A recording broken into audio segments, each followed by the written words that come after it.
আমি বিশ্বাস করি মানুষকে যদি বৈজ্ঞানিকভাবে সঠিক তথ্য দেওয়া যায় তাহলে মানুষ নিজেকে বুঝতে পারে, আর মানুষ যদি নিজেকে বুঝতে পারে তার বিকাশ এবং ওয়েলবিং দুটোই নিশ্চিত হয়।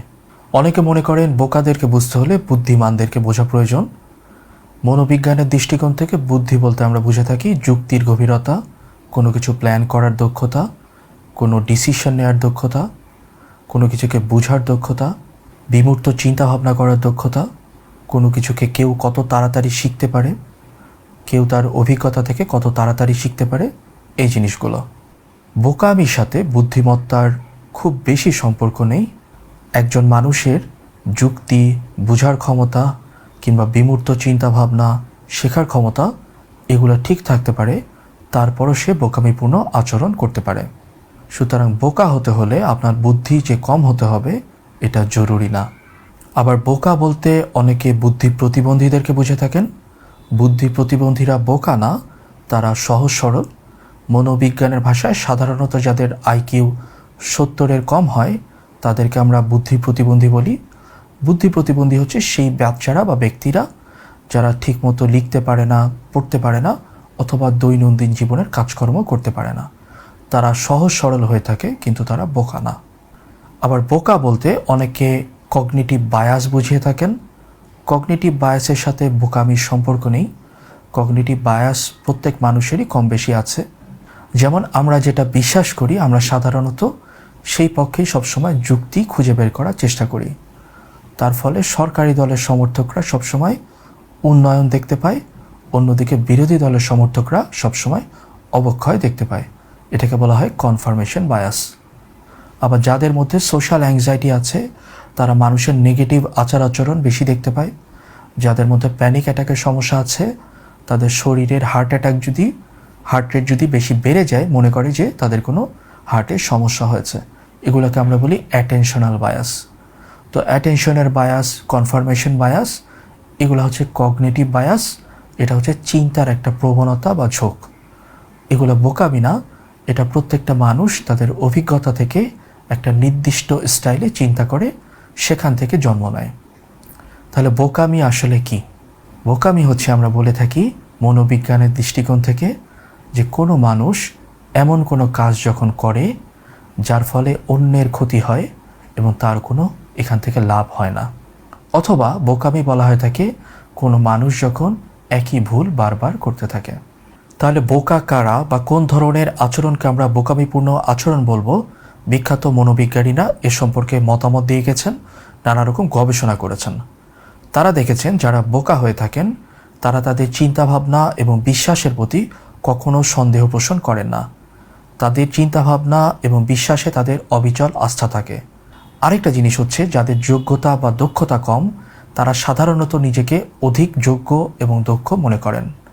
অর্থাৎ তাদের নিজের যোগ্যতা এবং দক্ষতার উপর বেশি আত্মবিশ্বাস থাকে। এটাকে বলে ডানিং-ক্রুগার ইফেক্ট। অন্যদিকে যাদের আসলেই যোগ্যতা এবং দক্ষতা আছে তারা নিজেদেরকে কম যোগ্য এবং কম দক্ষ মনে করেন। তাহলে বোকা বা বোকামিপূর্ণ আচরণের একটা লক্ষণ হচ্ছে নিজের চিন্তাভাবনা এবং বিশ্বাসের প্রতি সন্দেহ পোষণ না করা, অবিচল আস্থা থাকা এবং নিজের চিন্তাভাবনা এবং বিশ্বাসের প্রতি প্রচণ্ডভাবে আত্মবিশ্বাসী থাকা। বোকা বা বোকামিপূর্ণ আচরণের আরেকটা লক্ষণ হচ্ছে তাদের নানা রকম অদ্ভুত বিশ্বাস থাকে, যে বিশ্বাসগুলো যুক্তি দিয়ে প্রমাণ করা খুব কঠিন। যেমন পাগলের পাগলামি জ্যোৎস্না রাতে বেশি বেড়ে যায়, বা আপনার শরীরের হাড়ের ব্যথার সাথে চাঁদের মুভমেন্টের যোগাযোগ আছে, এরকম অদ্ভুত সব বিশ্বাস তাদের মধ্যে থাকতে পারে। আবার অনেকে বিশ্বাস করে যে নির্দিষ্ট কিছু খাবার খেলে তাদের মধ্যে সেক্স বেড়ে যায়, যেমন খেজুর, মধু, দেশি মুরগি, কবুতর। তো এরকম অদ্ভুত সব বিশ্বাস মানুষের মধ্যে থাকে। আবার বোকা বা বোকামিপূর্ণ আচরণ হচ্ছে আরেকটা উদাহরণ হচ্ছে তারা বিশ্বাস করে কিছু জ্ঞান আছে যেই জ্ঞান শুধুমাত্র তাদেরই আছে আর অন্য কারো নাই। যেমন পৃথিবী কারা নিয়ন্ত্রণ করে তাদেরকে যদি বলেন তাহলে কেউ বলে যে এটা ইলুমিনাটি কিংবা ফ্রিমেসন অথবা ব্ল্যাক রক অথবা নিও কনজারভেটিভ অথবা ইহুদি এরকম, অথবা নাইট টেম্পলার, কেউ না কেউ নিয়ন্ত্রণ করছে। কিন্তু এতগুলা গ্রুপের মধ্যে কারা নিয়ন্ত্রণ করছে যদি স্পেসিফিকভাবে বলতে বলেন তারা বলতে পারে না। বোকাদের আরেকটা আচরণ যেটা মনোবিজ্ঞানীরা লক্ষ্য করেছেন সেটা হচ্ছে তাদের মধ্যে রেট্রোস্পেক্টিভ বায়াস দেখা যায়। এটা হচ্ছে আমি আগেই জানতাম এরকম হতে যাচ্ছে। ধরেন বাংলাদেশের সাথে অস্ট্রেলিয়ার খেলা চলছে, বাংলাদেশ সাধারণভাবে অস্ট্রেলিয়াকে হারাতে পারার কথা না, হঠাৎ করে হারিয়ে দিয়েছে। তারপরে কাউকে কাউকে বলতে শুনবেন যে আমার আগেই মন বলছিল যে আজকে বাংলাদেশ জিতবে। এই ধরনের বায়াস যাদের মধ্যে ঘন ঘন দেখা দেয়, সাধারণত বোকা হয়ে থাকে তারা। আবার ধরেন পারিবারিক জীবনের সমস্যা হচ্ছে, কেউ কেউ বলে আমার আগেই মনে হচ্ছিল যে এর সাথে বিয়ে করলে বা এর সাথে সম্পর্কে জড়ালে সমস্যা হতে পারে, আমার মন আগে এরকম বলছিল। এই ধরনের কথাবার্তা যারা বলে, অর্থাৎ তাদের মধ্যেও রিট্রোস্পেক্টিভ বায়াস আছে। কেউ যদি ঘন ঘন এই বায়াস ব্যবহার করে, বুঝবেন এটা হচ্ছে বোকামিপূর্ণ আচরণ। বোকাদের মধ্যে আরেকটা যেটা দেখা যায় সেটা হচ্ছে সংশয়বাদ, নৈরাশ্যবাদ এবং নিজেকে দায়ী করার প্রবণতা তাদের মধ্যে কম থাকে। তারা সব কিছুকে হ্যাঁ এবং না এরকম দুই ক্যাটাগরিতে ভাগ করে ফেলে। তাদের দৃষ্টিকোণ থেকে হচ্ছে সব পুলিশ হচ্ছে ঘুষখোর, সব রাজনীতিবিদ হচ্ছে করাপ্ট, সব ডাক্তার হচ্ছে কসাই, অর্থাৎ সব কিছুকে তারা ওভার জেনারেলাইজ করতে পছন্দ করে। একই সাথে তাদের মধ্যে নৈরাশ্যের ভাব দেখা যায়। অন্য আরেকটা দিক হচ্ছে তারা সব কিছুতে হ্যাঁ এবং না এরকম দুই ক্যাটাগরিতে চিন্তা করতে পছন্দ করে। তুমি ভালো অথবা তুমি খারাপ, এই মানুষটা ভালো অথবা খারাপ, কিন্তু তাদের মাঝখানে যে গ্রে স্কেল আছে সেই গ্রে স্কেলে তারা চিন্তা ভাবনা করতে পারে না। আরেকটা মজার জিনিস হচ্ছে তাদের নিজের জীবনে যদি কোনো খারাপ কিছু হয় তখন তারা পরিবেশকে দায়ী করে, অন্যদিকে অন্য মানুষের যদি জীবনে খারাপ কিছু হয় তখন তারা সেই জন্য অন্য মানুষকে দায়ী করে। ধরেন কোনো একজন বোকা পরীক্ষায় খারাপ করেছে, তখন সে সাধারণত বাইরের কোনো ফ্যাক্টরকে দায়ী করে, যে পরীক্ষায় প্রশ্ন কঠিন হয়েছে অথবা পরীক্ষায় এই বছর গার্ড ঠিকমতো হয়নি, এই ধরনের। আর অন্য মানুষ যদি কেউ পরীক্ষা খারাপ করে তখন তার কাছে মনে হয় যে অন্য মানুষ খারাপ করেছে কারণ সে পরীক্ষায় ঠিকমতো প্রিপারেশন নেয়নি বা অলস ছিল। তো এইটা হচ্ছে বোকা বা বোকামিপূর্ণ আচরণের একটা লক্ষণ। বোকাদের আচরণের আরেকটা দিক হচ্ছে বোকাদের কোনো বিষয়ে নিজস্ব কোনো মতামত থাকে না। তাদেরকে যদি কোনো বিষয়ে মতামত দিতে বলা হয় তাহলে তারা সাধারণত বিখ্যাত ব্যক্তিদের মতামত বা উক্তি দিয়ে থাকেন, কিন্তু নিজস্ব কোনো মতামত তারা গঠন করতে পারেন না। বোকাদের মধ্যে আমি জানি না এই কথাটা বলার প্রবণতা খুবই কম। তারা সব সময় মনে করেন যে সব বিষয়ে তাদের জ্ঞান আছে। আরেকটা বিষয় হচ্ছে বোকারা কোনো তথ্যকে ভেরিফাই করতে পারে না। কোনো তথ্য ঠিক না বেঠিক এটা তারা পরিষ্কারভাবে বলতে পারেন না। ইন্টারনেটে যেরকম অনেক তথ্য আছে, যেমন আমরা দেখছিলাম যখন কোভিড ভাইরাল ইনফেকশন চলছিল তখন অনেকে বলছিল যে রসুন খেলে এটা ভালো হবে, ভিটামিন খেলে এটা ভালো হয়ে যাবে। আবার অনেকে বলছিল যে গরম পানি দিয়ে যদি কুলি করা হয় তাহলে কোভিড আর শরীরের মধ্যে প্রবেশ করবে না। এই ধরনের তথ্য ঠিক না বেঠিক বোকারা এই ধরনের তথ্যকে ভেরিফাই করতে পারে না। তো বোকারা কি করে? বোকারা হচ্ছে ভেরিফাই করে না, কে তথ্য দিচ্ছে এটা হচ্ছে তাদের কাছে গুরুত্বপূর্ণ। যেই ব্যক্তি তথ্য দিচ্ছে সেই ব্যক্তিকে যদি তারা পছন্দ করে তাহলে তারা মনে করে যে এই তথ্য ঠিক আছে, আর যদি তারা তাকে অপছন্দ করে তারা মনে করে যে এই তথ্য ঠিক নাই। অর্থাৎ তথ্য না, তথ্যদাতা তাদের কাছে বেশি গুরুত্বপূর্ণ।